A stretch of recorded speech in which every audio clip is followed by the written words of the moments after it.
Dear viewers, welcome to the YouTube channel H2O Chemistry. In this video, we are going to learn the topic called Applications of Aluminium and its alloys. Okay, why do we use aluminium for many purposes like household utensils like pots and then electrical wires and making aeroplane parts and industrial machine apparatus and parts. What is the reason we use aluminium?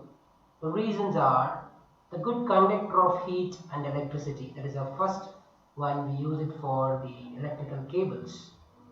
And unaffected by an organic acids present in the food. That's the reason we use in the utensils, because once aluminium reacts with water, it forms a protective layer called aluminium oxide. So it acts as a protective layer.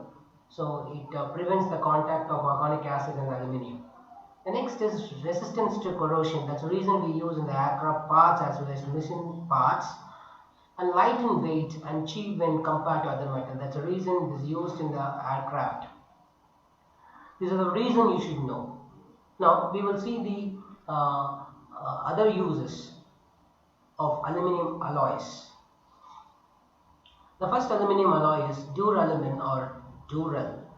The composition of this duralumin is 95% is aluminium, 4% copper, 0.5% magnesium and 0.5% manganese.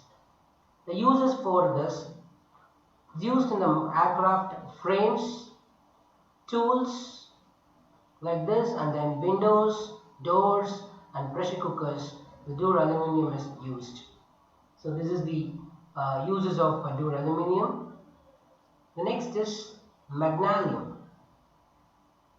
The composition is 95% is aluminium, 5% is magnesium. It is mainly used in the making of aircrafts as well as scientific instruments such as physical balance like this. The next is alnico.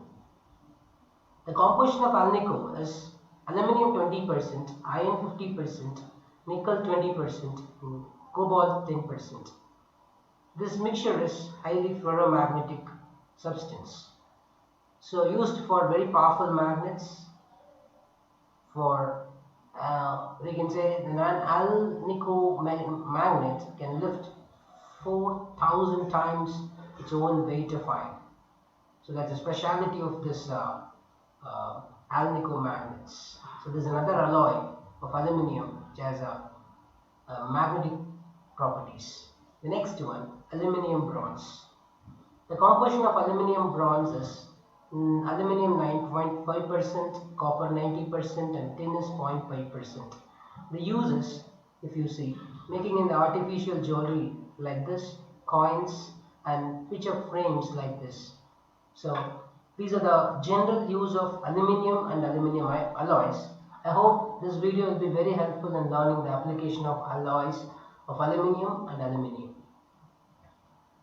So if you like this video, you can subscribe and click the bell button to get the notification instantly.